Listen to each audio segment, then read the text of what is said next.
ಇನ್ನು ಭಾರತಿ ನಗರದಲ್ಲಿ ವರುಣನ ಅವಾಂತರ ಹೇಳುತ್ತಿರೋದು, ಮನೆಗಳಿಗೆ ಕೊಳಚೆ ನೀರು ನುಗ್ಗಿರೋದು. ಇದು ಭಾರತಿ ನಗರದಲ್ಲಿ ಸಂಭವಿಸಿರುವಂತಹ ಘಟನೆ. ರಸ್ತೆಗಳು ಸಂಪೂರ್ಣವಾಗಿ ಜಲಾವೃತ ಆಗಿದೆ. ಮಳೆಯಿಂದ ಜನಸಾಮಾನ್ಯರು ಪರದಾಡುವಂತಹ ಪರಿಸ್ಥಿತಿ ಇದೀಗ ನಿರ್ಮಾಣ ಆಗಿರೋದು.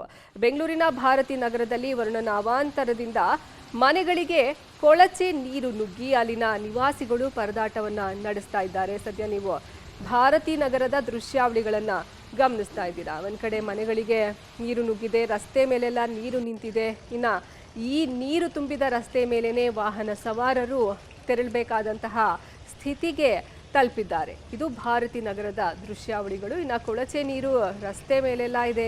ಇದೇ ನೀರು ಮನೆಗಳಿಗೂ ನುಗ್ಗಿ ಅಲ್ಲಿನ ನಿವಾಸಿಗಳು ಪರದಾಡುವಂತಹ ಸ್ಥಿತಿಗೆ ತಲುಪಿದ್ದಾರೆ. ಇನ್ನ ಈ ಕೊಳಚೆ ನೀರು ರಸ್ತೆ ಮೇಲೆ ನೀರು ತುಂಬಿದೆಯಲ್ಲ, ಇದೇ ನೀರಿನ ಮಧ್ಯದಲ್ಲೇ ವಾಹನ ಸವಾರರು ಹೋಗಬೇಕಾದಂತಹ ಅನಿವಾರ್ಯತೆ ಉಂಟಾಗಿದೆ.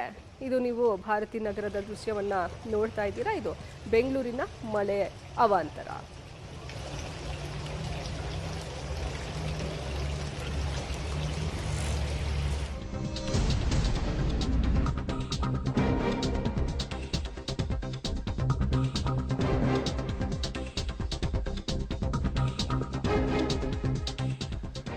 ಇನ್ನು ಬೆಂಗಳೂರಿನ ಪಾಟರಿ ಟೌನ್ ಬಳಿಯ ಎನ್ಸಿ ಕಾಲೋನಿಯಲ್ಲೂ ನೆರೆಯ ಸ್ಥಿತಿಯಲ್ಲಿ ನಿರ್ಮಾಣ ಆಗಿರೋದು. ರಾಜಕಾಲುವೆ ತುಂಬಿ ಹರಿದು ಏರಿಯಾಗೆ ಮಳೆ ನೀರು ನುಗ್ಗಿದೆ.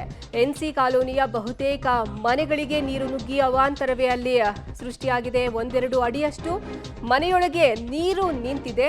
ಇಲ್ಲಿನ ನಿವಾಸಿಗಳು ಪರದಾಟವನ್ನು ನಡೆಸಿದ್ದಾರೆ. ಇನ್ನು ನೀರು ತೆರವು ಮಾಡೋದಕ್ಕೆ ಪಾಲಿಕೆಗೆ ಹೇಳಿದ್ರೂ ಸಹ ಯಾವುದೇ ಅಧಿಕಾರಿಗಳು ಸ್ಪಂದಿಸಿಲ್ಲ ಅನ್ನೋದು ಇಲ್ಲಿನ ಜನರ ಆರೋಪ.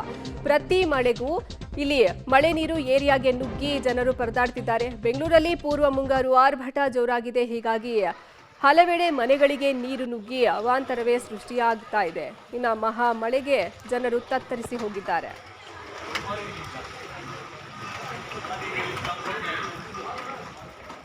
ಸದ್ಯ ನೀವು ದೃಶ್ಯಾವಳಿಗಳಲ್ಲಿ ಗಮನಿಸ್ತಿದ್ದೀರಾ. ಇನ್ನು ಮಳೆ ಪೂರ್ವ ಮುಂಗಾರು ಆರ್ಭಟದಿಂದ ಸಾಕಷ್ಟು ಮಳೆ ಸುರಿದಿದೆ. ಹೀಗಾಗಿ ರಸ್ತೆ ಮೇಲೆ ನೀರು ನಿಂತು ಜನರು ಓಡಾಡೋದಕ್ಕೂ ಸಹ ಆಗದಂತಹ ಪರಿಸ್ಥಿತಿಗೆ ತಲುಪಿದ್ದಾರೆ. ಇನ್ನು ಮಂಡಿ ಎತ್ತರಕ್ಕೆ ನೀರು ತುಂಬಿ ವಾಹನಗಳು ಸಹ ಮುಳುಗಡೆ ಆಗುವಂತಹ ಸ್ಥಿತಿಗೆ ನಿರ್ಮಾಣ ಆಗಿರೋದು. ಹೀಗಾಗಿ ಅಲ್ಲಿನ ಜನರು ಪರದಾಡ್ತಿದ್ದಾರೆ. ಮತ್ತೊಂದು ಕಡೆ ಮನೆ ಒಳಗೂ ಸಹ ನೀರು ನುಗ್ಗಿ ಅಲ್ಲಿನ ಜನ ನರಕ ಯಾತನೆಯನ್ನ ಅನುಭವಿಸುವಂತಾಗಿದೆ. ಇನ್ನು ಈ ನೀರನ್ನ ತೆರವು ಮಾಡೋದಕ್ಕೆ ಬಿಬಿಎಂಪಿ ಅಧಿಕಾರಿಗಳಿಗೆ ಹೇಳಿದ್ರೂ ಸಹ ಯಾರು ಸ್ಪಂದಿಸಿಲ್ಲ ಅನ್ನೋದು ಇಲ್ಲಿನ ನಿವಾಸಿಗಳ ಆರೋಪ. ಹೀಗಾಗಿ ಇಲ್ಲಿನ ಜನರೇ ಈಗ ನೀರನ್ನ ಹೊರ ಹಾಕಬೇಕಾದಂತಹ ಕೆಲಸ ಈಗ ಅವರ ಪಾಲ್ದಾಗಿದೆ. ಹೀಗಾಗಿ ಅವರು ನರಕ ಯಾತನೆಯನ್ನ ಅನುಭವಿಸ್ತಿದ್ದಾರೆ. ಇದು ಬೆಂಗಳೂರಿನಲ್ಲಿ ಮಳೆ ಸುರಿದ ಪರಿಣಾಮ ಜನರು ಕಷ್ಟವನ್ನ ಅನುಭವಿಸುವಂತೆ ಆಗಿದೆ. ಮನೆಗೆ ನೀರು ನುಗ್ಗಿ ಮಳೆ ನೀರು ಜೊತೆಗೆ ಈ ಕೊಳಚೆ ನೀರು ಸಹ ಸೇರಿಕೊಂಡು ಮನೆ ಒಳಗೇನೆ ಈ ನೀರು ನಿಂತಿರೋದು. ಹೀಗಾಗಿ ಅಲ್ಲಿನ ಜನರಿಗೆ ನರಕ ಯಾತನೆ ಆಗಿರೋದು. ಬೆಂಗಳೂರು ನಗರದಲ್ಲಿ ಭಾರಿ ಮಳೆ ಸುರಿದ ಪರಿಣಾಮ ಮನೆಗಳಿಗೆ ನೀರು ನುಗ್ಗಿ ಇದರ ಜೊತೆಗೆ ಈ ಮೋರಿ ನೀರು, ಈ ಕೊಳಚೆ ನೀರು ನುಗ್ಗಿ ಅಲ್ಲಿನ ಜನರು ಇವಾಗ ಪರದಾಡುವಂತಹ ಪರಿಸ್ಥಿತಿ ನಿರ್ಮಾಣ ಆಗಿದೆ.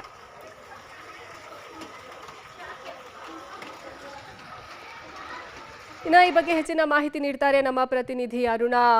ಫೋನ್ನಲ್ಲಿ ಜಾಯ್ನ್ ಆಗ್ತಿದ್ದಾರೆ. ಅರುಣ, ಒಟ್ಟಾರೆ ಬೆಂಗಳೂರಿನಲ್ಲಿ ಸಾಕಷ್ಟು ಮಳೆ ಸುರಿದಿದೆ. ಹೀಗಾಗಿ ಅನೇಕ ಕಡೆ ಮನೆಗಳಿಗೆ ನೀರು ನುಗ್ಗಿರೋದು. ಬಟ್ ಕೆಲವು ಕಡೆ ಆರೋಪ ಮಾಡ್ತಿದ್ದಾರೆ ಬಿಬಿಎಂಪಿ ಅಧಿಕಾರಿಗಳು ಸಹ ಬಂದಿಲ್ಲ ಅಂತ ಹೇಳಿ. ಎಲ್ಲೆಲ್ಲಿ ಯಾವ್ಯಾವ ರೀತಿಯ ಅವಾಂತರಗಳು ಸೃಷ್ಟಿಯಾಗಿದೆ ಅರುಣ? ಎಸ್ ಅರ್ಪಿತಾ, ಸಂಜೆಯಿಂದ ಸುರಿದಂತಹ ಒಂದು ಭಾರಿ ಮಳೆಗೆ ಸಾಯಿ ಲೇಔಟ್ ಇರಬಹುದು, ಜೊತೆಗೆ ಟಾಟಾ ನಗರ ಇರಬಹುದು, ಭಾರತಿ ನಗರ ಇರಬಹುದು, ಈ ನಾಗವಾರ ಇರಬಹುದು, ಹೀಗೆ ಹಲವು ಕಡೆಯೂ ಕೂಡ ಮನೆಗಳಿಗೆ ನೀರು ನುಗ್ಗಿದೆ. ಜೊತೆಗೆ ಬಹುತೇಕ ಕಡೆಯೂ ಕೂಡ ರಸ್ತೆಗಳೆಲ್ಲ ಪ್ರಮುಖವಾಗಿ ಬೆಂಗಳೂರಿನ ಜಂಕ್ಷನ್ಗಳಲ್ಲಿಯೂ ಕೂಡ ನೀರು ನಿಂತಿರ್ತಕ್ಕಂತಹ ದೃಶ್ಯಗಳನ್ನ ಕೂಡ ಕಾಣಬಹುದಾಗಿದೆ.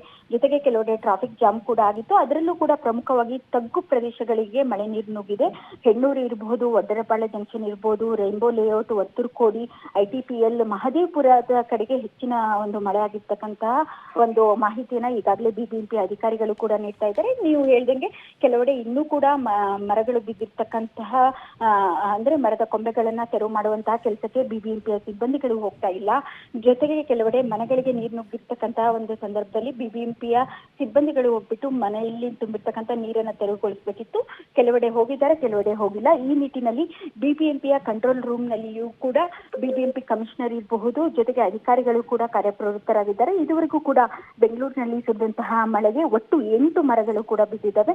ಜೊತೆಗೆ 20ಕ್ಕೂ ಹೆಚ್ಚು ಒಂದು ಬೃಹತ್ ಕೊಂಬೆಗಳು ಕೂಡ ಬಿದ್ದಿದ್ದಾವೆ.